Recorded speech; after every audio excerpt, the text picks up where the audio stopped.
langar mig til að biðja borgarfulltrúa að ganga inn í sal borgarstjórnar.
Við berum upp 9. lið fundargerðir borgarráðs frá því 16. maí sem breyting á tekju- og eignamörkum í reglum félagslegar leiguíbúðir og sérstaka húsaleigubætur. Þeir borgarfulltrúar sem samþykkja það viljagjöfumerki. Einhver á móti? Það samþykkt með 9 atkvæðum gegn 1 og 5 hjásundum og fulltrúi Vinstri grænna kemur hingað upp og gerir grein fyrir sinni bókun og fulltrúi Bestaflokksins og Samfylkingarinnar áskilur sér rétt til gagnbókunar. Forseti, góðir borgarfulltrúar, ég ætla að bóka með svohljóðandi hætti, með leyfi forseta. Þau tekjumörk sem hér ræðir eru langt undir útreikningum velferðarráðuneytisins og því sem talist gætu eðlileg viðmið. Rök meirihlutans að tæp 70% borgarbúa myndu þannig uppfylla skilyrði til umsóknar félagslegt húsnæði í besta falli hæpin. Viðmiðum slíkt eiga ekki að miðast við fjölda einstaklinga heldur aðstæður og það sjálfsögð skylda borgarinnar að mæta þörf þeirra. Borgarfulltrúi Vinstri grænna greiðir því atkvæði gegn tillögunni. Þá hefur fulltrúi Vinstri grænna gert grein fyrir bókun undir þessum dagskrárlið og við göngum í 3. mál á dagskrá sem umræða nýjar leiðir í velferðarþjónustu. Þá tekur til máls borgarfulltrúi Áslaug Friðjónsdóttir.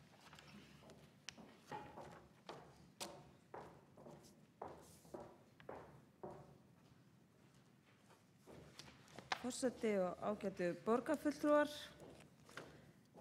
Mig langar að fara hér nokkrum orðum það hvernig ég tel að við getum farið nýjar leiðir í velferðarþjónustu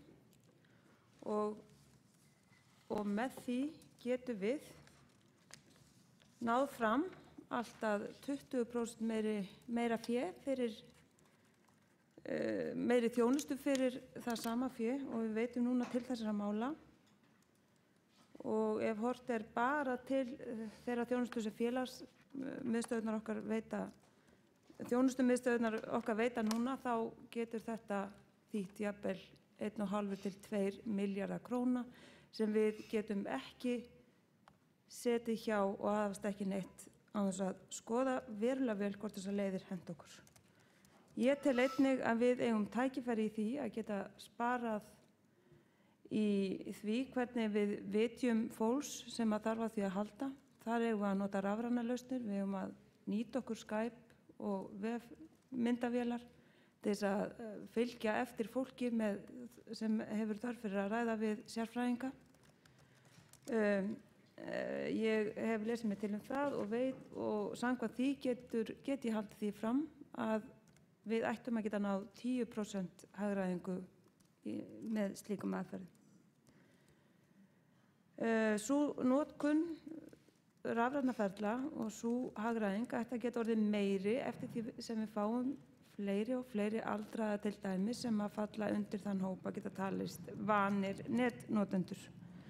Og það auðvitað það sem að gerast á næstu 20-30 árum, verður þessi hópur miklu stærri en hann og á endanum orðin 1/4 hluti þjóðarinnar og það okkar skylda og okkar hlutverk að fara að skoða hvernig við ætlum að mæta aukinni þörf vegna fjölgunar þeirra sem þurfa á þjónustu að halda og þess vegna fer ég fram á það að við öll skoðum þetta rækilega og séum móttækileg og opin fyrir því að taka skref til að athuga hvort að við getum ekki nýtt okkur aðferðir sem hafa verið að skilja öðrum þjóðum og öðrum borgum, hagræðingu og meiri ánægju.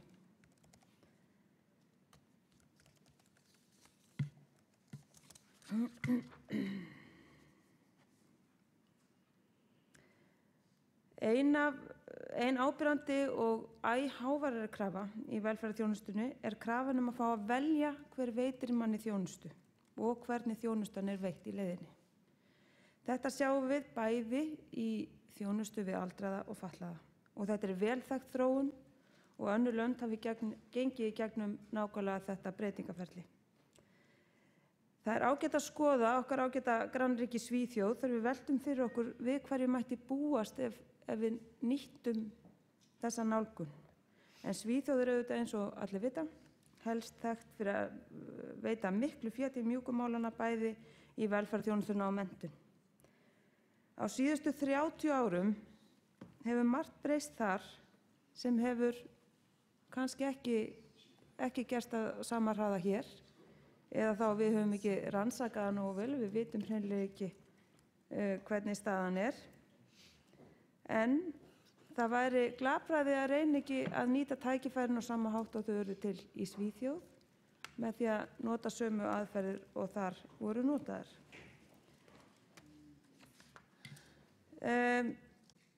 Hér ég að tala ávísunarkerfið. Þetta sama kerfi og við höfum notað í skólanum hérna, þar sem fólk getur valið hvort að það nýtir sjálfstætt rekna skóla og kýsa sækja þjónustu þangað eða borgarrekna skóla og sama hvað fólki velur og fylgir ákvörðun þeirra til þessir rekstraraðila sem það velur að sækja þjónustu hjá. Þetta gerðist í Svíþjóð og hófst fyrir 30 árum síðan og mér langar að fara aðeins yfir hvernig þeir telja í rauninni að útkoman þar hafi skilað þeim svo mikilli hagræðingu að nú eru nánast allir utan eins pólitísks flokks sem líklega langmest í vinstri, sem 90% af pólitíska rófinu algjörlega sammála að þetta leiðin sem að var rétt að fara. Og ég tel mikla ástæðu til þess að við ræðum þetta af alvöru inn í öllum okkar ráðum og sérstaklega inn í velferðarráði og inn á velferðarsviði þar sem okkur mun vanta tilfinnanlega meira fé til þess að geta rekið á þjónustu sem við lögbundið eigum að gera.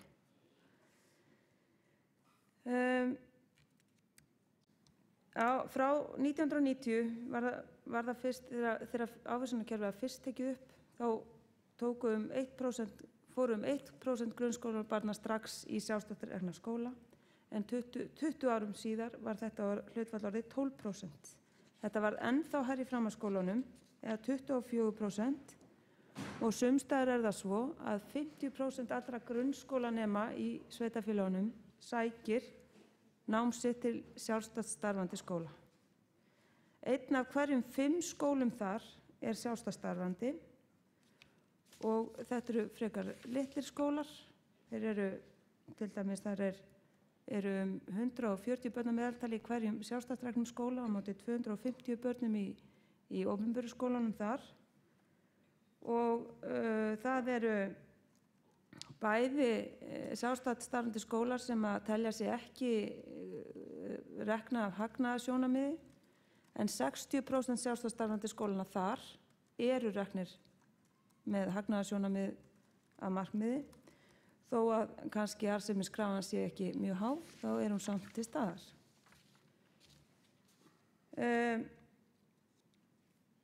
Niðurstaðan sú að með því að breyta nálguninni, með því að færa fólki valið hvar það sækir þjónustu og hvernig leiðir til þess að það verður að næst meiri árangur.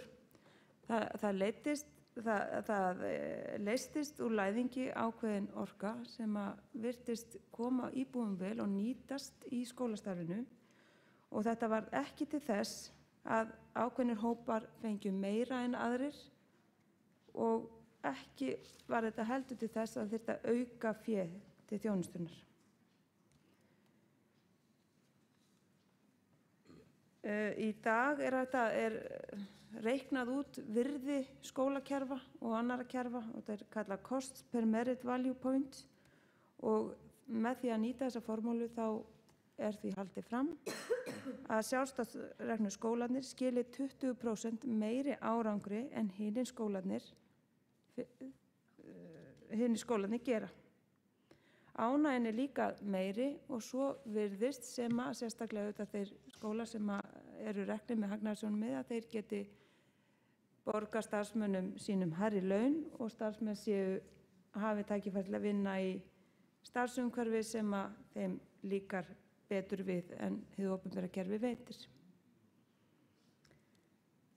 Það er auðvitað hægt að, og ég veit alveg og hér hefur margoft verið, þessi umræða verið rædd og gagnrýnisraddirnar eru margar og það eru margar umræður eða umræðuefni sem að eflaust kom upp í hugan á fólki hér og þeim sem hlusta.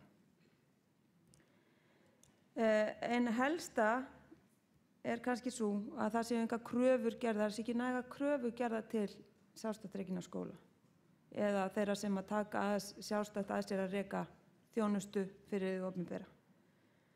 Þetta tel ég að bara sé ekki rétt. Við ráðum því algjörlega hvaða kröfur við gerum til þeirra sem taka þessi verkefni. Þetta er auðvitað okkar verkefni að skilgreina hvaða kröfur við gerum og það bara hlýtur að lenda í okkur að tryggja það að við gerum sömu kröfur til þeirra aðila sem taka að sér rekstur þjónustu. Þá gagnrýna sumir að leið og þú ert komið með einkafyrirtæki inn í einhvern rekstur, þá hlýtur alltaf ákveðin upphæð af framlaginu að fara í rauninni í það að veita þeim sem að eiga reksturinn ákveðin arð. Hins vegar hefur það ekki sýnt sig í Svíþjóð til dæmis. Þar eins og ég sagði áðan voru 60% skólar reknir með arðsemissjónarmiði og þeir þurfa ekki meira fé frá hinu opinbera til þess að bæði sýna fram á meiri árangur og opinberu skólarnir og þurfa ekki að fá, en geta samt skilað hagnaði.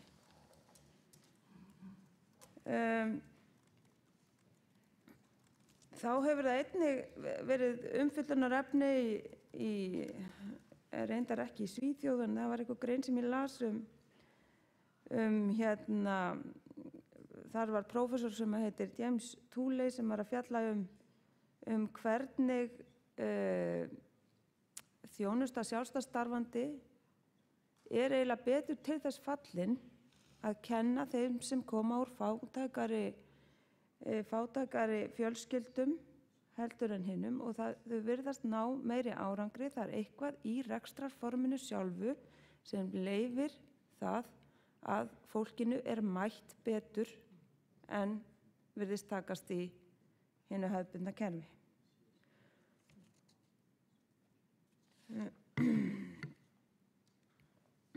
Og þá er ekki hægt að heldur að taka undir þá gagnrýni sem við vilja nota og segja að kerfi sem er tvöfalt eins og þetta, sem eru bæði sjálfstætt-starfandi og opinberir skólar, leiðir til þess að við séum að búa til skóla fyrir annars vegar þá hina ríku og svo hins vegar þá sem sitja eftir.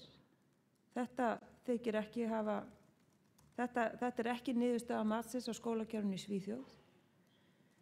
Þar er hins vegar talið mikill kostur að fólk gat sjálft valið skóla vegna þess að oft var fátæktin í ákveðnum bundin við ákveðin hverfi og með því að færa valdið og valið til fólksins sjálfs þá gat það ákveðið að fara og taka menntun í öðrum bæjarhlutum og þannig í raun jafnaðist út eða varð meiri jöfnun í kerfinu en annars. Þannig að það er eiginlega ekki hægt að taka mikið undir, það þá algengu gagnrýni sem oft lögð fram þegar við ræðum þessi mál. En svo langar mig að fara aðeins yfir það að ég tel að sé tímabært og algjör tækifæri og nauðsyn að við förum að skoða hvernig við getum notað sama módel inn í velferðarkerfinu. Eins og ég sagði áðan, þá eru mjög háværar raddir bæði meðal þeirra sem sækjast eftir þjónustu fyrir fatlaða og eins aldraðir að þeir vilja fá að velja hvernig þjónustu þeir fá. Þeir vilja ekki þurfa að þiggja þjónustu frá Reykjavíkurborg eingöngu, heldur vilja fá að velja hvaða rekstraraðili sinnir þeim og jafnvel hvaða persóna kemur inn á heimilið þeirra. Því Reykjavíkurborg getur ekki boðið upp á það. Fólk sem fær þjónustu frá henni þarf bara að gjöra svo vel að taka við þeim sem mætir en hefur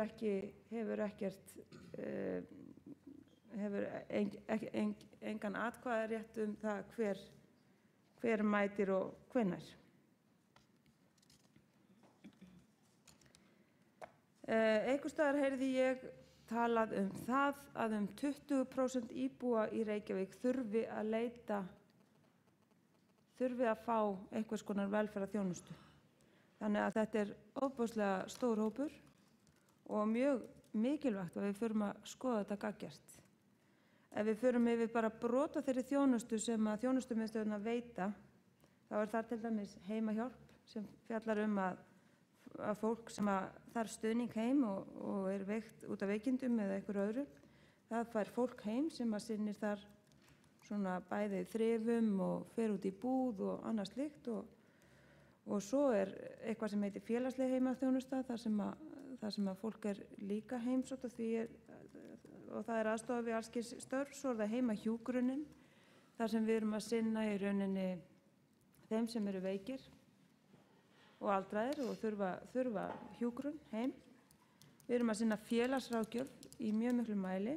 Við erum að hitta til dæmis alla þá sem þurfa fjárhagsaðstoð og það gríðarlegt álag á starfsfólki í velferðarþjónustunni vegna þessa. Það svo ákveðin stuðningsþjónusta sem verið að úthluta og meta hverjir eiga að fá og svo þarf að sinna greiðslu fjárhagsaðstoðinni og svo barnaverndin og forvarnarstarfið. Þetta til dæmi þætti sem við erum að sinna inn í velferðarþjónustunni. Þegar ég horfi yfir þennan lista þá finnst mér það bara smellpassar svo að við förum að gera tilraunir með ávísunarkerfi í mun meira mæli en við höfum gert. Það vel hægt að innleiða þetta í einhverjum skrefum og opna og prófa nýjar leiðir og við eigum að gera það.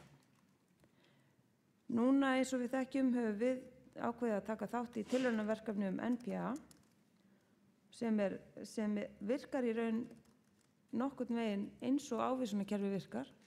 Þar búið að reikna út ákveðna upphæð sem að sá sem nýtur NPA þjónustunnar fari greitt og getur nota þá upphæð til að kaupa eða ráða fólk til að sinna sér á þann hátt sem að viðkomandi þá vill og getur þá meira klæðskera sniðið þjónustuna við sig og þetta eykur örugglega bæði sveigjanleika þjónustunnar og lífsgæði þess sem hennar nýtur margfalt. Þannig að þetta auðvitað form sem við hljótum að vilja skoða hvort að við getum innleitt og náð í rauninni bæði fram þessum gríðarlega miklu bótum í lífsgæðum og svo auðvitað bara að geta sinnt fleira fólki en við gerum nú.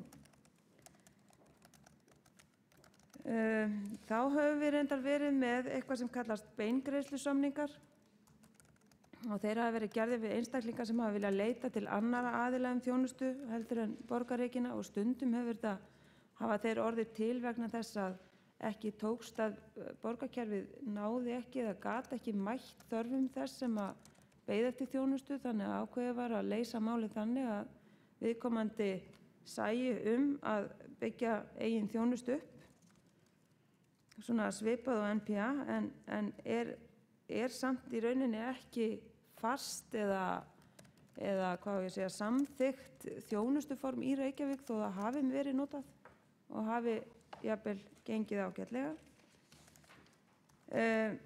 Það sem auðvitað hefur verið vandamál oft að kostnaðurinn við hverja stund eins og Reykjavíkurborg reiknar hana út með beingreiðslusamningunum lágur og miðast út frá því hver kostnaðurinn hjá borginni og þar reyndar ekki tekin inn í dæmið allur miðlægur kostnaður af rekstri þjónustu í Reykjavík.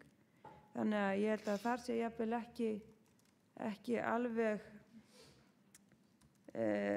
ekki alveg nógu svona hlutlaus aðili sem reiknar út þessa upphæð.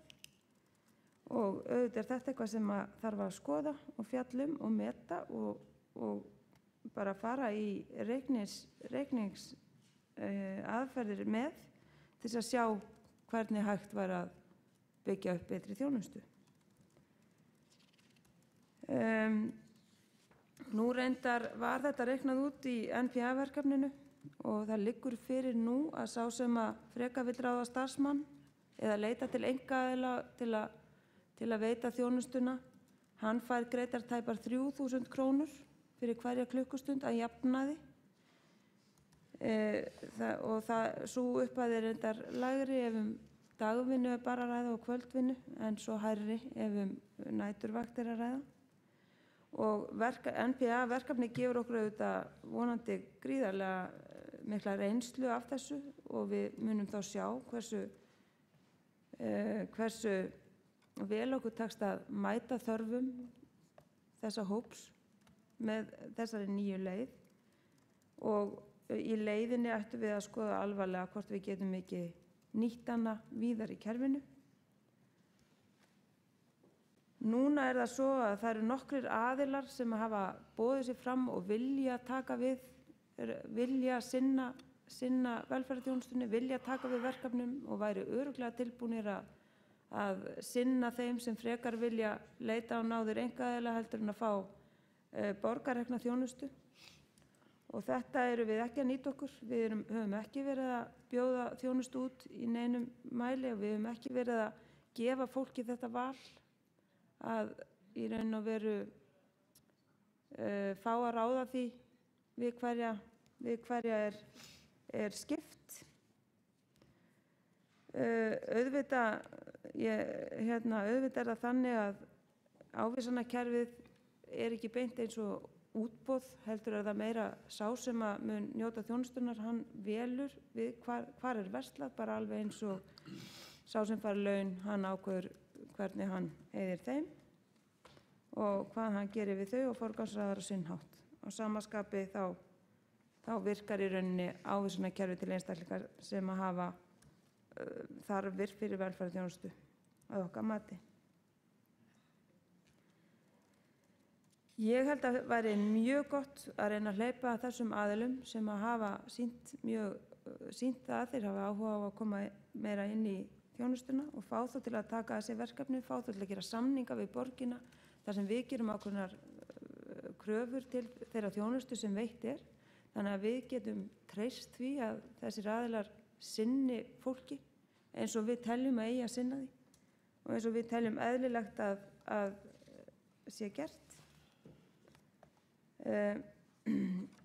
Garðabær hefur verið að gera þetta í miklu mæli og ég nefni til dæmis fyrirtækið Sinnum sem að flesti þekkja en það hefur farið núna vaxið gríðarlega.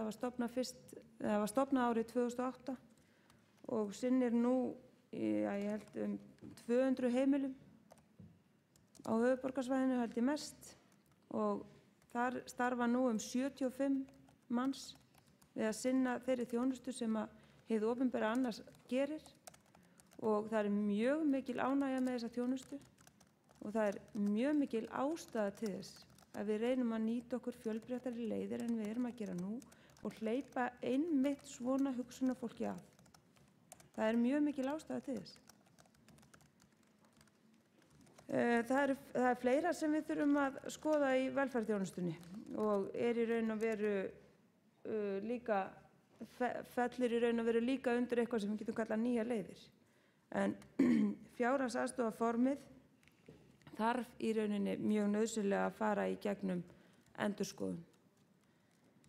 Við höfum oft rætt hana og það auðséð að við verðum að skilgreina skyldur fólks sem á rétti bóta, því annað bara hreinlega andfélagslegt kerfi þar sem við virðum ekki neins þar sem fólk getur tekið sér fyrir hendur, og það eigum við alls ekki að gera. Við eigum í raun og veru að fá fólk sem fær fjárhagsaðstoð til þess að taka að sér verkefni, reyna að sækja út á vinnumarkaðinn eins og hægt taka sér það verkefni að þá auka möguleika sína á að takast á vinnumarkaðinn, breyta kerfinu þannig að það sé hvetjandi og við séum að fjalla það sem skiptir öllu máli. Ég heyrði það síðast í morgun á fundi með vinnuhópið hópnum sem að fylgist með atvinnuúrræðunum hér í borginni, að þar til dæmis segja starfsmenn að það sýnilega miklu meiri virkni í hópnum sem að ekki fær lengur bætur, sem hefur fallið út af atvinnuleysisbótum, á ekki rétt á fjárhagsaðstoð. Leið og það gerist verður miklu meiri virkni í þessum hópi til þess að sækja út á vinnumarkaðinn að miklu meira krafti, enda til eitthvað að slægjast.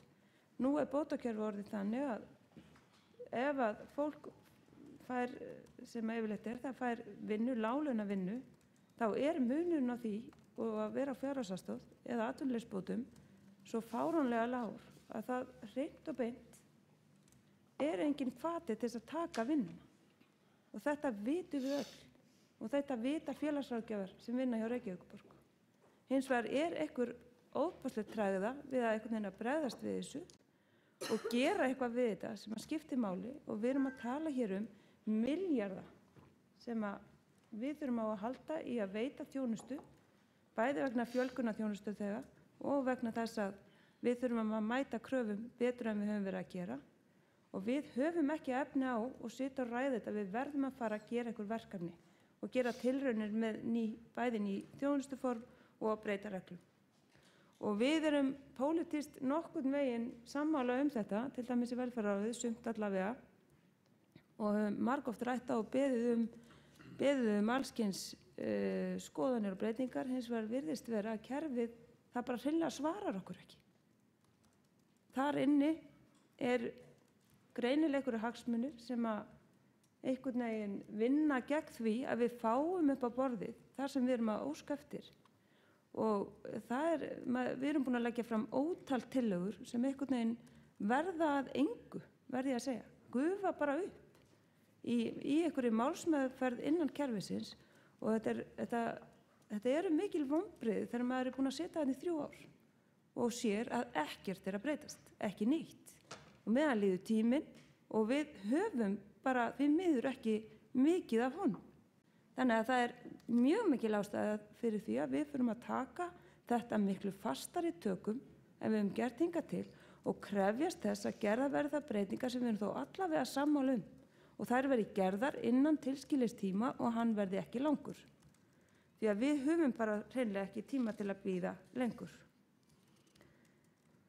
Það eru fleiri nálganir sem ég tel að við ættum að skoða og jafnvel taka upp. Til dæmis tel ég að í forvarnarmálum getum við gert miklu betur með því að fara meiri krafti og nálgast fjölskyldur almennt að meiri krafti í borginni en við gerum nú. Við eigum að bjóða fólki upp á það að sækja sér þekkingu, sækja sér námskeið og læra hvernig það getur orðið til dæmis betri foreldrar, hvernig á að bregðast við, hvenær á að bregðast við. Við erum að glíma núna við það að allt of hátt hlutfall af skólakrökkum hér þarf sérkennslu vegna alls konar hegðunarvandamála, og ég algjörlega sannfærð það að það hægt að breyta þessu hlutfalli og koma til móts við þessar fjölskyldur ef við göngum fram og bjóðum þeim upp á, og þá ég ekki að tala að þeir ekki að borga, því ég tala almennt eigi fólk og þetta sjálfsög að borga bara eins og það uppfæri síma sinn á hverju ári. Það finnst mér algjörlega sjálfsagt að það geti varið sömu upphæð í að sækja sér þekkingu eða aðstoð við það hvernig best að bregðast við ef einhver hegðun fyrir að láta á sér kræla, og líka að við í rauninni höldum að stað með þá nálgun að það sé eðlilegt að hvert einasta foreldri hafi einhverja burði til þess að skilja hvenær komið í óefni og hvenær ekki. Því það er bara ekkert almennt. Sumir foreldrar áttar sig ekkert á því, meðan aðrir gera það kannski. Sumir fá ráðgengu hjá starfsmönnum, en aðrir ekki. Þetta þekkjum við öll. Við þekkjum öll svona dæmi.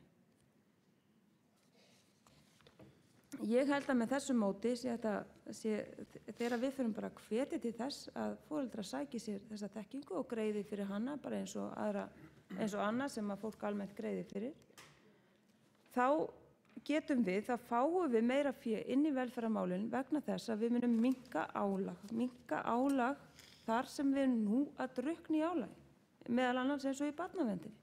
Þar sem málin eru komið það langt að það er orðið bara erfitt að grípa inn í. Það er orðið of seint að nota úrræði eins og þessi almenn úrræði, og biðlistarnir eru langir, börn eru of lengi inn á stofnun og margt annað sem við þurfum að hugsa og reyna að mæta, og þetta eigum við að geta gert. Þetta eigum við vel að geta gert ef við erum að fara að skoða þessa leiðir, og ef við erum sammála það að þetta er það sem þarf að gera. Og ég held að við getum alveg orðið sammála einhverja aðferði þó við þurfum ekki að vera sammála allt sem ég hef nefnt hér. Við hljótum allavega að vera sammála það að við getum ekki setið kjur lengur, og það er algjörlega komið tími til þess að eitthvað fara að hreyfast í þessari þjónustu.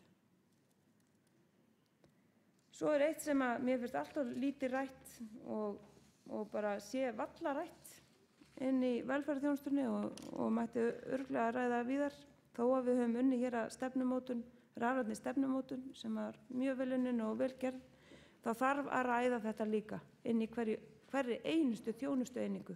Hvernig getum við til dæmis nýtt þessa rafrænu ferla betur, bæði með því að stytta verkferla sem nú eru unnir á ákveðin hátt. Til dæmis er fólk að taka með sér einhver spjöld og skrifa hjá sig hvað gerist í vitjunum, fara svo og setjast við skrifborðið í vinnunni og skrifa það allt upp, og meðan það hefði jafnvel geta nýtt spjaldtölvur eða eitthvað slíkt til að skrifa þetta bara á staðnum og vera ekki að skrifa þetta tvisvar.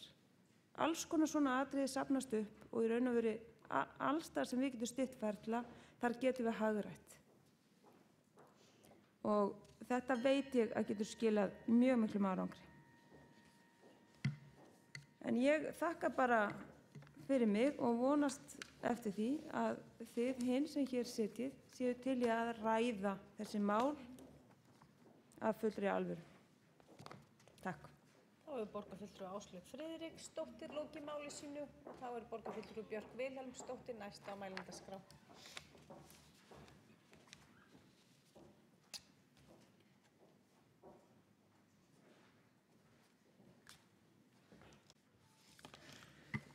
Forseti og ágætu borgarfulltrúar, ég vil þakka Áslaugu Maríu Friðriksdóttur borgarfulltrúa fyrir að ræða hér nýjar leiðir í velferðarþjónustu, og mér finnst þetta vera alveg ekta umræða eins og borgarstjórn á að vera, að það sé verið að taka hér upp svona hugmyndafræðilega svona nálgun á það hvernig við nálgumst þjónustu við borgarbúa. Þannig að mér finnst þetta vera afar jákvætt innlegg, þó ég hafi ekki verið sammála öllu því sem Áslaug Friðriksdóttir sagði hér og Áslaug Friðriksdóttir borgarfulltrúi sagði hér, en mér þykir hún afar bjartsýn ef að hún trúir því að nýjar leiðir í velferðarþjónustu geti aflað okkur alltaf 20% meiri þjónustu fyrir sama fé, eins og ég skildi í hennar málflutningi. En ég held að við getum gert betur, og ég held að við eigum að mæta þörfum fólks eins og hægt í samræmi við vilja fólksins. Því ég trúi líka á það að fólk eigi að hafa val sitt líf, og við erum núna komin í tilraunaverkefni notendastýrða persónulega aðstoð, en það veldur vissulega vonbrigðum hvað það kerfi eins og það að þróast talsvert og mikið dýrara en svo stuðningsþjónusta sem fyrir var, sem reyndar mætti svo ekki þörfum fólksins eins og fólkið segir sjálft og ég trúi. En þessi þjónusta, hún allan eins og stendur, töluvert mikið dýrari en það sem fyrir var og þess vegna eru skrefin minni og styttri en við hefðum kannski öll þorað að vona. Því að við getum ekki bara fengið nýtt fé inn í þjónustuna, við verðum líka að gera meira með það sem við höfum nú þegar og finna leiðir þar sem við nýtum fjármagnið betur. En eins og staðan núna, að þá hefur bæði þetta notendastýrða persónulega aðstoðin, hún virðist reynast dýrari en þó eftir að koma reynsla á kerfið, en líka þetta ávísanakerfi sem Áslaug Friðriksdóttir borgarfulltrúi var að tala og ég tek undir að gæti átt heima í ýmiss konar þjónustu, en svo virðist þar sem það hefur nýst í beingreiðslusamningum að þá sé fólk að fá töluvert færri tíma en það metið til vegna þess að hver tími dýrari. Við til dæmis þekkjum það að fólk hefur verið metið til dæmis til 30 tíma í stuðningsþjónustu og það fengi þá 30 tíma ef að starfsfólk borgarinnar myndi sinna viðkomandi. En þegar það fer til fyrirtækja sem eru að sinna velferðarþjónustu og eru að sinna þeirri þjónustu vel, þá hver tími það dýr að fólk kannski með 30 tíma mat en getur bara keypt 10 til 15 tíma. Og þegar svo að þá þetta ávísanakerfi ekki að virka sem skyldi því að fólk fær minni þjónustu en það metið til en það hefur þörf á og vegna þessa kostnaðarmunar. Ég held að því ég hef nú verið tiltölulega jákvæð gagnvart svona ávísanakerfi varðar til dæmis þrif í heimaþjónustu, en þá finnst mér að við verðum að sjá hvernig nýjir aðilar koma inn í notendastýrða persónulegu aðstoð á þessu tilraunatímabili og sjá hvernig málin þróast. Hins vegar veit ég til þess að þegar illa gengur hjá fólki að fá þjónustu innan opinberu þjónustunar sem við berum ábyrgð á og veitum, að þá hefur velferðarþjónustan í Reykjavík verið að kaupa af einkaaðilum þjónustu þar sem að þá virðist fólk kannski vera sáttara. Þannig að við erum á vissan hátt komin með þetta kerfi innan okkar. En þegar farið að tala nýja leiðir í velferðarþjónustu, þá dettur mér fyrst í hug fjárhagsaðstoðin. Og ég vona svo sannarlega að við getum farið nýja leiðir í henni. Það hefur verið tiltölulega mikil sátt innan velferðarráðs það að gera tilraunir innan þess lagaramma sem við höfum í dag að setja skilyrði á þá sem eru vinnufærir eða færir til náms að skerða fjárhagsaðstoð þegar fólk hafnar tækifærum sem að því boðið upp á. Þetta hefur ekki komist á þrátt fyrir ítrekkaðan vilja velferðarráðs og það miður, en ég vona svo sannarlega að lögum félagsþjónustu sveitarfélaga verði breytt þannig að við fáum betri lagastoð og þar með betri kannski vilja og skilning innan okkar eigin velferðarkerfis til þess að koma á svona tilraunum. Ég bind miklar vonir við það að það verði breytingar á lögum og ég hef verið að kynna mér breytingar sem að núna eru í gangi í Danmörku þar sem að ríkisstjórnin komið sérstakt útspil í febrúar síðastliðnum undir fyrirsögninni Allir geta gert gagn eða Alle kan gøre nytte. Og þar verið að breyta í grundvallaratriðum aðstoð sveitarfélagana og í samráði við samtök sveitarfélaga í Danmörku þar sem megin þemað í rauninni tvenns konar. Það að ungir skulu fá menntun því að þeir eiga ekki að fá fjárhagsaðstoð. Og þar það bara sagt skýrum orðum að ungir eiga að fá menntun, þeir eiga ekki að fá fjárhagsaðstoð. Ef þeir þurfa að fá aðstoð til þess að fá menntun, þá það málið. Og við eigum að hjálpa þeim sem eru einir til þess að og þurfa sérstakan stuðning til þess að fá menntun, þannig að fólk komist í það hlutverk að framfæra sjálft sig. Hugmyndafræðin að gera kröfur á fólk og hafa væntingar til fólks. Og ég held að við gerum of lítið af því. Mér finnst, og ég segi það stundum, að mér finnst við í öllu okkar kerfi oft bara afskrifa fólk.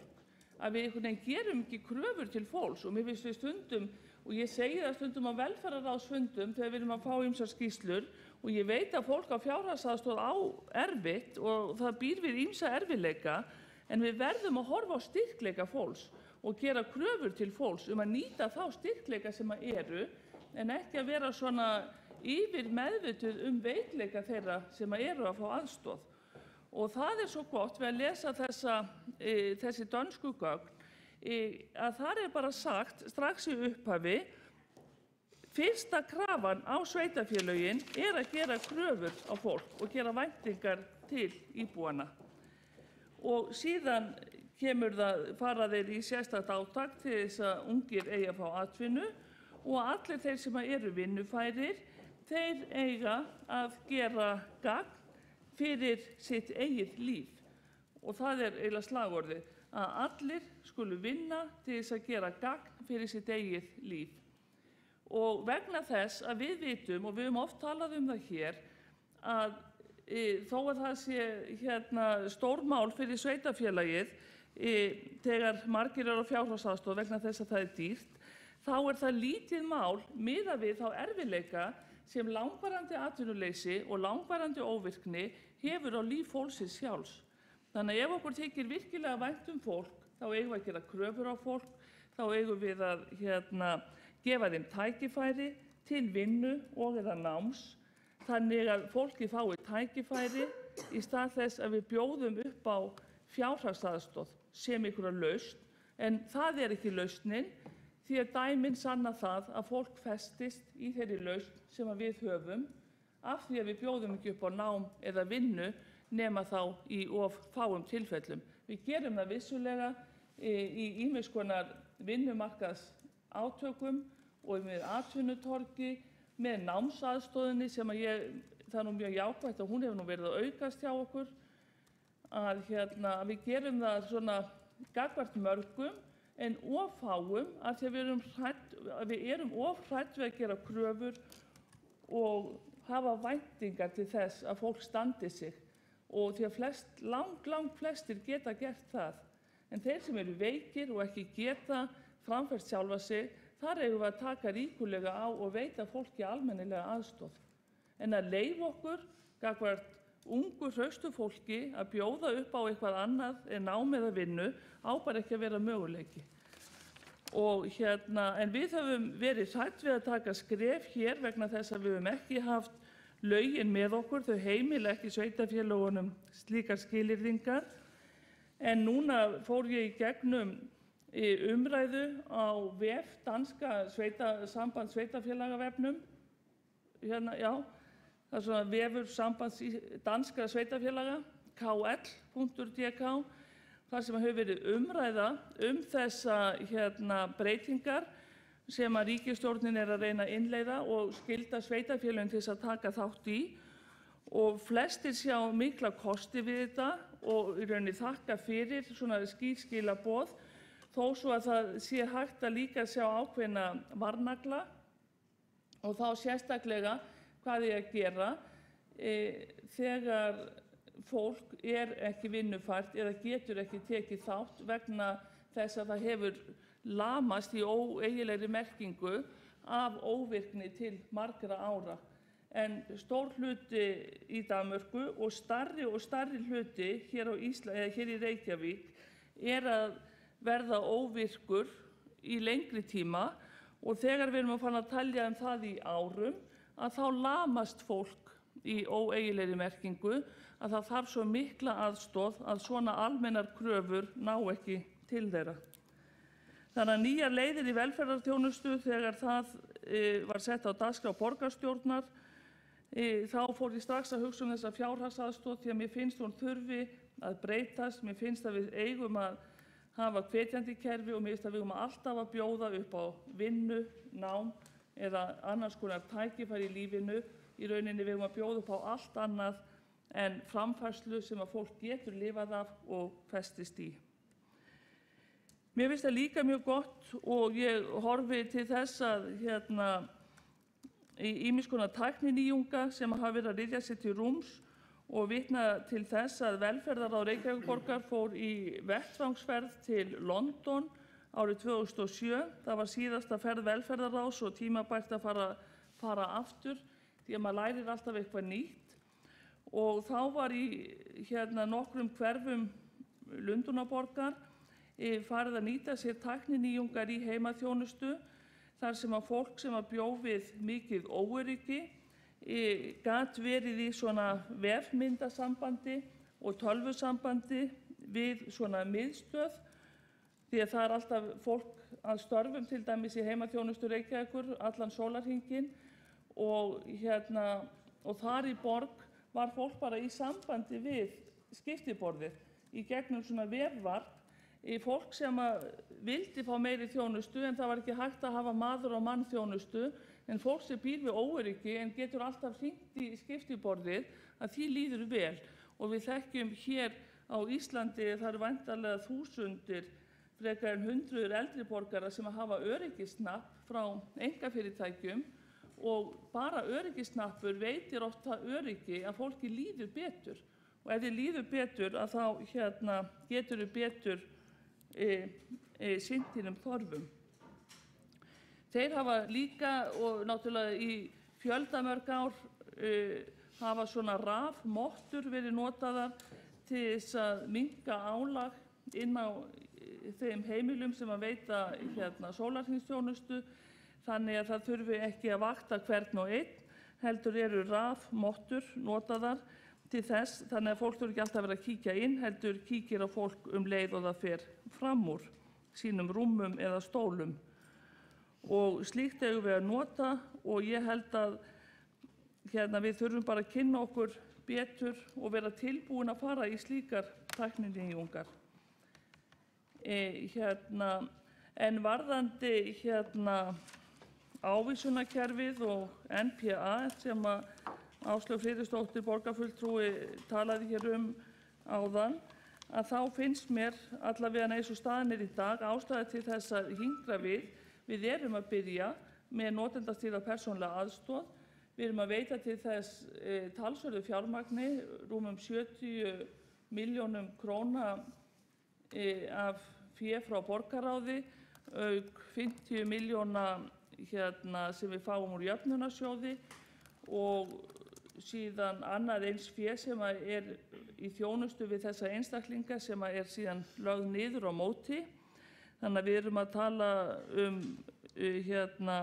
þjónustu upp á 250 milljónir í það minnsta og ég vil fá að sjá hver reynslan verður af því áður en við tökum ný skref en mér finnst að við eigum að vera opin fyrir því ekki síst þar sem að fólk getur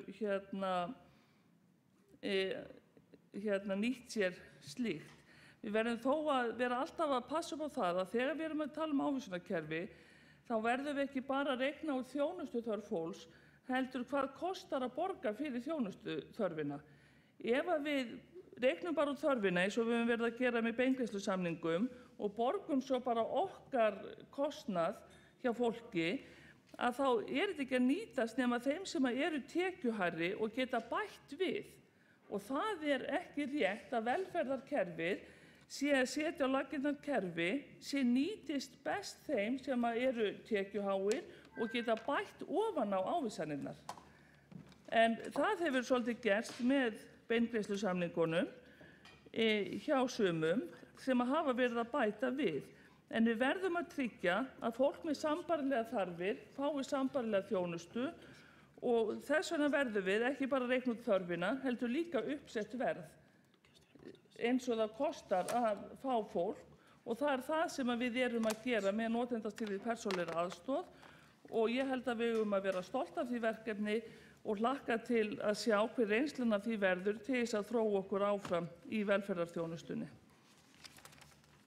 En ég ætla kannski ekki að segja mikið meira núna, en mér finnst þetta góð umræða og ég vona svo sannarlega að framundan séu tímar þar sem að við erum að sjá reynslu af notendastýrðri persónulegri aðstoð og það muni nýtast og ég er alveg viss það að það líka nýtist ekki bara gagnvart því hvort að við eigum að taka ný skref varðandi svona einhvers konar ávísunarkerfi, heldur ekki síður mun þessi þjónusta hafa áhrif á opinberu þjónustuna. Þar sem að svona ákveðin svona samkeppnis sjónarmið og bara nýjar kröfur notenda leiða til þess að við þurfum að breyta okkar eigin þjónustu. Og það er mjög gott þegar við getum gert það. Já, ég ætla ekki að hafa það meira í bili. Takk fyrir. Það er borgarfulltrúi Björk Vilhelmsdóttir lokið máli sínu og þá er borgarstjóri næstur á mælendaskrá. Virðulegi forseti, ágætu borgarfulltrúar. Já, mér langar nú bara aðeins að koma upp í þessari umræðu og vil nú byrja á því að þakka fyrir þessa tillögu eða umræðu og tek undir orð Bjarkar Vilhelmsdóttur borgarfulltrúa það að þetta er svona umræða sem að maður fagnar hér, að leyfa sér aðeins að hugsa eitthvað nýtt og pæla eitthvað og velta fyrir sér framtíðinni og möguleikum og svoleiðis. En frummælandi Áslaug Friðriksdóttir borgarfulltrúi, hún fór hér ágætlega yfir ákveðnar hugmyndir varðandi velferðarþjónustu og eðli velferðarþjónustu og hvernig henni væri best farið og ef að ég skildi það þannig að borgarfulltrúin væri að mæla fyrir svona möguleikum og kostum á frekari einkavæðingu í velferðarþjónustu. Það er að segja að opna meira á einkavæðingu og það sem og mér finnst sko svo sem í því samhengi þá finnst mér náttúrulega mestu máli skipta að sá sem er að fá þjónustuna sé að fá þá þjónustu sem honum ber og síðan að þjónustan sé góð og hagkvæm og eins ódýr og kostur án þess að það bitni á gæðum. Og hver svo sem útfærslan á því finnst mér ekki vera aðalatriði en regluverkið er að segja infrastruktúrin á framkvæmdinni þarf að vera mjög skýr og þar þá sérstaklega finnst mér skipta máli og það kannski atriði sem oft er horft framhjá og það er sem sagt ábyrgð og skyldur þeirra sem að taka að sér þjónustuna og síðan í þessu samhengi líka þá finnst mér og þar í ábyrgðar hlutanum er oft pottur brotinn. Það bara því miður oft þannig og við þekkjum þess fjölmörg og oft mjög sorgleg dæmi að einhverjir aðilar taka að sér einhvern rekstur fyrir sveitarfélagið sem að þeir síðan geta ekki staðið undir og oft með mjög sorglegum og leiðinlegum afleiðingum og sveitarfélagið stendur þá oft frammi fyrir óvæntum vanda. Þannig að ábyrgðin þarf að vera algjörlega skýr og annað í því sambandi sem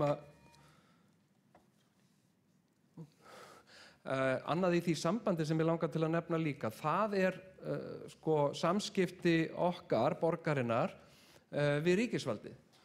Og þar höfum við kannski oft á tíðum verið allt of bláeygð vegna þess að við erum bara mjög gjarnan að bera skarðan hlut frá borði þegar að kemur að samskiptum við ríkið og ég get nefnt til dæmis sjúkraflutninga sem hafa verið vanfjármagnaðir í lengri tíma og ekki hefur nást að leysa það gagnvart ríkinu. Það er búið að kosta alveg gríðarlega mikla vinnu, gríðarlega mikinn tíma en það hefur ekki náðst að leysa það og þar hefur borgin sýnt alveg svakalegt langlundargeð og þolinmæði og umburðarlyndi og yfirfærsla á málefnum fatlaðs fólks sem hefur verið vanfjármögnuð og síðan mætti til dæmis nefna líka þjónustu við utangarðsfólk og sem að er þjónusta sem að hefur nær eingöngu fallið á sveitarfélagið Reykjavík og ekki önnur sveitarfélög og einhvern veginn og það fylgir því þeirri þjónustu ekkert fjármagn frá ríkinu þó svo að fólkið sem sé að þiggja þjónustuna sé ekki bara úr Reykjavík heldur allstaðar af landinu og þetta er vaxandi hópur og þannig að og kannski er bara tími til komin að við förum að setja svolítið svona skýrari kröfur á ríkið að fjármagna þjónustu og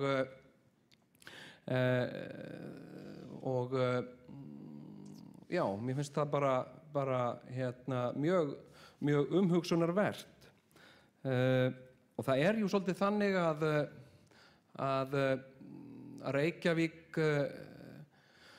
hefur tekið að sér fólk hvaðan af landinu og er að veita náttúrulega langmestu þjónustu. Hér er þjónusta sem er bara hreinlega ekki til staðar annars staðar. Það er ákaflega lítið af til dæmis utangarðsfólki í öðrum sveitarfélögum hér á höfuðborgarsvæðinu og fólk leitar að sjálfsögðu til Reykjavíkur þar sem þjónustan er og ég fékk nú ágæta kynningu á þjónustu við utangarðsfólk í Osló og þar er það þannig að ríkið greiðir fyrir þjónustuna. Það er sem sagt fylgir því peningur og það er oft að tala Reykjavík á að gera þetta því að Reykjavík er höfuðborg en það þarf að fylgja því einhver peningur þá ef að Reykjavík á að geta staðið undir því. Og það er jú svo að og þetta er stigvaxandi vandi vegna þess að útgjöld til velferðarmála í Reykjavík hafa farið stigvaxandi frá hruni og kannski bara löngu tímabært að fara svona setja aðeins niður hælana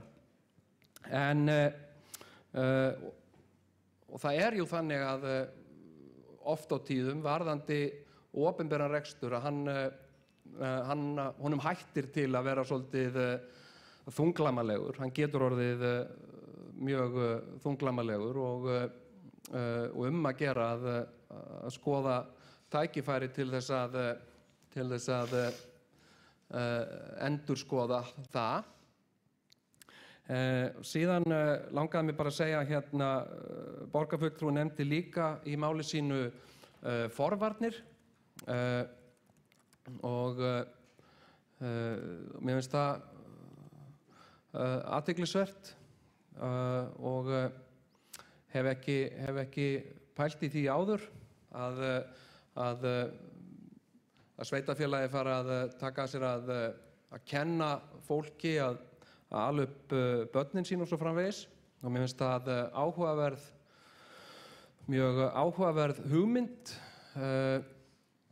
og maður nú oft heyrt það svona gegnum tíðina hvaða til dæmis gildi strangar reglur það ef fólk ætlar að fá sér gæludýr, til dæmis hund, þá þurfum við að fara á námskeið og standast ýmis próf að kröfu sveitarfélagsins til þess að fá að halda hund en með börn gildi allt öðru máli, gegni allt öðru máli. Þannig að það kannski, er eitthvað sem maður mætti skoða. Ég ætla nú aðeins að pæla í því. Og annars bara þakka ég fyrir ágæta umræðu og ætla ekki að hafa þetta lengra. Takk fyrir. Borgarstjóri lokið máli sínu og þá borgarfulltrúi Sóley Tómasdóttir næst á mælendaskrá.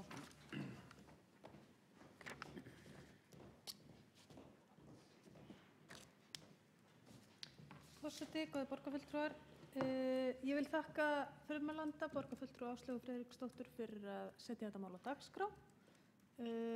Þær leiðir sem við förum í velferðarþjónustu eru náttúrulega ekki þær einu réttu og mjög sjálfsagt og eðlilegt og gott og mikilvægt að við ræðum út frá hvaða hugmyndafræði við ætlum að veita velferðarþjónustu í þessari borg. Ég verð nú samt að segja að það var ósköp fátt nýtt sem kom fram og ég veit ekki alveg hvort að titill umræðunnar hérna stóð undir nafni nýjar leiðir í velferðarþjónustu þar sem að borgarfulltrúinn talaði allavega leiðir sem að ég hef heyrt ansi oft áður úr röðum sjálfstæðismanna.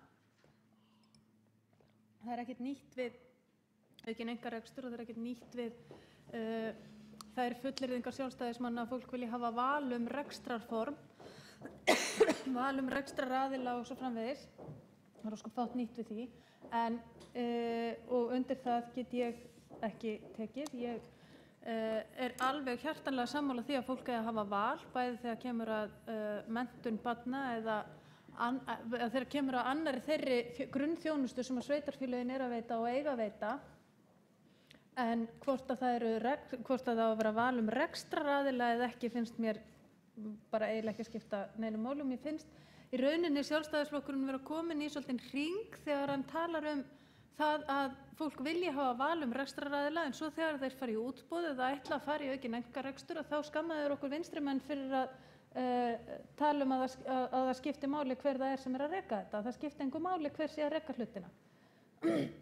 Auðvitað það þannig að það skiptir máli og þá ég í rauninni komin að kjarna hugmyndafræði Vinstri grænna sem að eins ólíkur hugmyndafræði Sjálfstæðisflokksins og hugsast getur að það mín skoðun og hugmyndafræði Vinstri grænna byggir á því að við eigum að veita velferðarþjónustu á samfélagslegum grunni og hún á að vera veitt fyrir sameiginlega sjóði okkar allra og af hinu opinbera. Til þess við þurfum að vera hérna með almennilegt lýðræðislegt kerfi þar sem við kjósum okkur fulltrúa sem að skuldbinda sig til þess að veita bestu mögulegu þjónustu, að sjá til þess að hér sé veitt besta mögulega þjónusta fyrir það fjármagn sem við eigum sameiginlega, setjum í sameiginlegan sjóð til þess að geta staðið með þeim sem að þurfa á því að halda. Það svona grunnhugsunin í samfélaginu, í samábyrgri samfélagsgerð sem að jafnframt lýðræðisleg og það getum við rætt hér örugglega fram á nótt og sennilega í marga daga en ég held að við komumst ekki að niðurstöðu. Þetta erum við bara hjartanlega ósammála. Ég líka hjartanlega ósammála þeim það komi hérna fram alls konar fullyrðingar sem voru heldur ekkert nýjar þegar borgarfulltrúinn talaði að ákveðin orka hefði læðst úr leyst úr læðingi eða að við ættum að nýta tækifæri eða það að skólar sem verður reknir með hagnaðarsjónarmið og gætu þar með greitt kennurum hærri laun stuðluðu ekki að mismunun og svona gæti ég haldið áfram endalaust.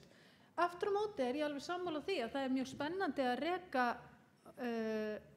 spennandi að reka þetta nýja kerfi NPA og við eigum að þróa það áfram, en við verðum að passa hluti sem að skipta máli. Við verðum að passa upp á að starfsfólkið búi við almennileg kjör. Við verðum að sjá til þess að þetta sé á samfélagslegum grunni, að það sé ekki hægt að fara út í það að græða á þessari velferðarþjónustu. Vegna þess að það er bara mín staðfasta skoðun að velferðarkerfi sé ekki eitthvað sem maður er að græða á.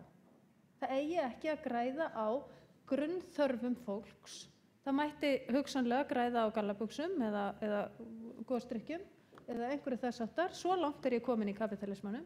En grunnþjónustan er eitthvað sem við eigum að halda utan við hagnaðarsjónarmið og það held ég að verði best gert með því að hið opinbera sjái hana, tryggja hún sé góð og það væri ég tilbúin til þess að ræða hér almennilega og ítarlega og oftar heldur en að við gerum nú þegar, en ekki það að fara út í aukinn einkarekstur sem að er alls ekkert nýtt af nálinni, heldur æva gömul hugmyndafræði kapitalistans sem að ég get ekki fallist á.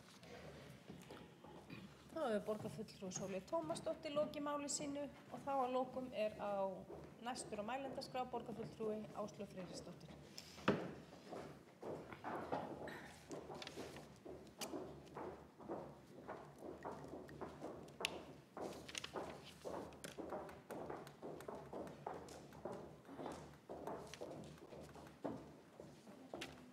Forseti og borgarfulltrúar, ég þakka fyrir umræðuna og þakka þeim sem tóku til máls hér á eftir mér. Mér langar aðeins bara að svona rétt að svara því sem að kannski beint hér var að mér og byrja á því að nefna það að ég held að það að vera bjartsýnn er nauðsynlegt og rétt viðhorf gagnvart því hvernig við ættum að nálgast velferðarþjónustuna og ég tel að við getum það og við getum það á jafnvel svona 5 árum náð fram þeirri hagræðingu sem að ég nefndi hér áðan sem gæti verið alltaf 20% ef við gerum það vel og byrjum strax. Ég er algjörlega sannfærð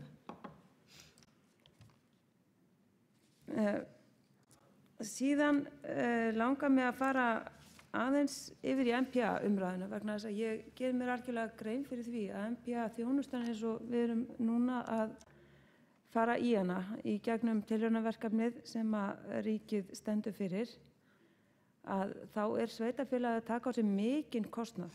Við erum jafnvel þar að byrja á enda þar sem að kostnaður verður mjög mikill án þess að við höfum nokkur tækifæri til að hagræða á móti. Þannig að þar auðvitað verðum við að standa í lappirnar gagnvart ríkinu og fá þá fjármuni með sem við þurfum til þess að geta rekið þjónustuna. Það er algjörlega ljóst og þar er ég algjörlega sammála bæði borgarfulltrúa Björgu Vilhjálmsdóttur og borgarstjóra. Þetta verðum við að sjálfsögðu að gera, enda mun það taka okkur ár og jafnvel áratugi að sækja hagræðinguna inn í til dæmis minni uppbyggingu í húsnæði eða húsnæðisúrræðum eða öðrum úrræðum sem við aftur getum nýtt inn í NPA-þjónustu. Það er algjörlega þannig. Enga síður getum við ekki, og þar er ég algjörlega ósammála borgarfulltrúa Björgu Vilhjálmsdóttur, setið og beðið eftir því að sjá hvernig hlutirnir þróast. Nú erum við búin að sitja og bíða í 2 ár eftir því að NPA líti dagsins ljós. Það er alltaf langur tími. Við höfum ekki endalausan tíma. Við þurfum bara að byrja strax. Og mér finnst bara, við höfum bara ekki efni á því og engan rétt á því að ætla að fara að bíða það lengur. Gerum frekar tilraunir þá í litlum skrefum og smáum skömmtum til þess að reyna að meta þetta. En bíðum ekki lengur eftir engu, því að biðin leiðir ekki af sér neina hagræðingu.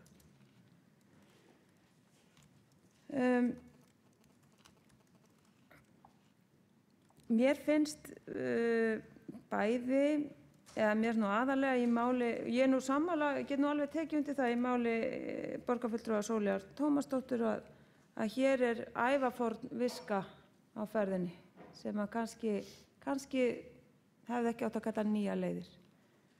Hún hins vegar ný að því leyti að við erum ekki að nýta hana í velferðarþjónustunni. Það einhver ofur viðkvæmi gagnvart því hér í þessum sal að nýta leiðir sem að bara þykir sýnt að skili betri þjónustu fyrir minna fé til þess að ná meiri árangri fyrir okkur öll, bættum lífsgæðum. Það einhver ótrúleg viðkvæmni sem að bara stenst engin rök þegar maður fer nánar að skoða. Það stenst engin rök. Þetta algjörlega út í hött að halda öðru fram. Enda það eins og ég sagði ykkur hér áðan, þá það þannig að það ofboðslega lítill minnihluti innan við 10% pólitískra fulltrúa í Svíþjóð sem ennþá telja að ekki eigi að horfa til sjálfstæðsreksturs og einkavæðingar, ef við viljum kalla það svo, í rekstri eins og þessu. Vegna þess að það skilar árangri. Og það ekki lengur hægt að horfa fram hjá því að bara hvernig einkafélög eða sjálfstæðir hópar taka á málum öðruvísi en opinberir hópar gera, og það nákvæmlega það sem leysir úr læðingi þessa snilld sem við þurfum á að halda núna vegna þess að við höfum ekki efni á að reka þessa þjónustu eins og við gerum í dag, og við getum heldur ekki látið lengjast í biðlistum, látið fólk búa við skort, fengið erfiðari dæmi upp á borðið þegar eftir því sem biðlistarnir eru lengri og okkur gengur verð að sinna þeim.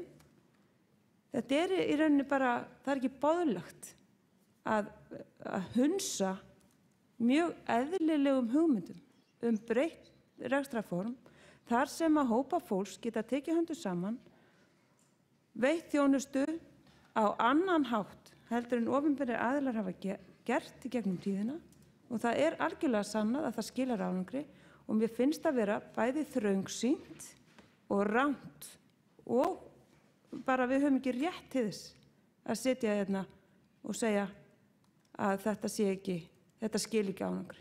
Við eigum að horfa á dæmin. Við eigum að horfa á bæði vísindalega niðurstöður og hvað önnur lönd hafa farið í gegnum til þess að einmitt sýna okkur hvert við ættum að stefna. Og hinn ævaforna viska sem minn góði flokkur sem betur fer heldur á lofti, hún getur skilað okkur árangri. Við skulum alveg hafa það á hreinu. Takk fyrir það. Þá hefur borgarfulltrúi Áslaug Friðriksdóttir lokið máli sínu og þá hefur borgarfulltrúi Björk Vilhelmsdóttir óskað eftir því að veita andsvar við ræðu borgarfulltrúans. Forseti, ágætu borgarfulltrúar, úr því að borgarfulltrúi Áslaug Friðriksdóttir talaði viðkvæmni í þessum sal, ofur viðkvæmni, þá ég svo viðkvæm fyrir því að það sé ekki verið að fara rétt með. Það hefur enginn sagt hér að það skili engum árangri að skoða þessar nýju leiðir. Hins vegar erum við að fara nýja leiðir, bæði notendastýrði persónulegu aðstoð og eins og ég sagði að velferðarþjónustan í dag nú þegar að skipta við einkafyrirtæki þegar þjónustan ekki að ná sjálf að sinna þörfum einstaklinga en aðrir geta það. Þannig að við höfum verið opin fyrir því. En ég hef verið að vara við því að fara almennt út í svona stærri tilraunir þar til reynslan komin af NPA vegna þess að reynslan af beingreiðslusamningum hefur verið þannig að þar höfum við bara verið að mæla þjónustuþörf fólks án þess að veita því síðan ávísanir í samræmi við uppsett verð. Þannig að fólk metið í 30 tíma þörf en getur bara keypt 10 eða 15 tíma vegna þess að uppsett verð svo töluvert hærra og það kannski ósköp eðlilegt. En á meðan svo að þá getum við það ekki. Við verðum að vera tilbúin að fara alla leið og enn sem komið hafi ekki komið fram tilraunir hvar við eigum að spara á móti til þess að eiga fyrir þessu uppsetta verði, því að það verðum við að eiga í rauninni til þess að geta farið þessa leið. Við verðum að geta lagt eitthvað niður annað. Og þannig að ég vil bara að það kæmi fram að við erum ekkert svo viðkvæm fyrir þessu, við erum svolítið raunsæ. Ég hef nefnilega ekki, ég hef trú á því að hið opinbera eigi að mestu að fara sinna velferðarþjónustu og bera ábyrgð á henni í öllum tilfellum, en mér finnst rekstraraðilinn ekki skipta öllu máli og þar er ég til dæmis ekki sammála borgarfulltrúa Sóleyju Tómasdóttur, því ég held að einmitt einkaaðilar geti alveg gert betur og ef þeir geta gert það ódýrara þá eigum við að nýta okkur það.